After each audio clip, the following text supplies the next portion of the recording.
சில பேர் கட்சி ஆரம்பிச்ச உடனே இமாலய சாதனை சாதித்த போல பேசுறாங்க, டைலாக் பேசுறாங்க. நாங்கெல்லாம் அப்படி இல்ல. இங்கே மேடையில் இருக்கிற அறிவிச்சவர் திரு சோமசுந்தரமாகட்டும், திரு வைகை செல்வனாகட்டும், இங்கே இருக்கின்ற கழக நிர்வாகிகள், பொதுமக்கள் அத்தனை பேரும் உழைப்பால் நாம் அடையாளம் காட்டப்பட்டவர்கள்.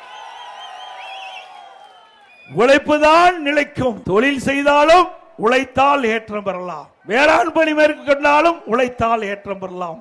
அரசியலிலும் மக்களுக்கு சேவை செய்து உழைத்தால் ஏற்றம் பெறலாம். அதிமுக கட்சியில வேற எந்த கட்சியிலும் வர முடியாது.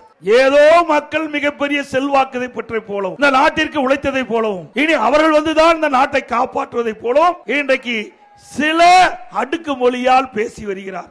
யார் என்று உங்களுக்கு புரிந்து கொள்ளும் என்று நான் கருதுகிறேன். நான் உங்கள் முன் பேசுகிறேன் என்று சொன்னால், என்னுடைய அரசியல் வாழ்க்கை 51 ஆண்டு காலம். 1974 என்னுடைய சிற்றூரிலே கிளைக்கழக செயலாளராக பொறுப்பேற்றேன். எனக்கு பொன்மனச்செம்மல் புரட்சித் தலைவர் எம்ஜிஆர் என்ற மாமனிதால் ஈர்க்கப்பட்டேன். அதிலிருந்து படிப்படியாக உயர்ந்து உங்கள் முன் வந்து நிற்கின்றேன். இது உழைப்பால் நான் உங்கள் முன் நிற்கின்றேன்.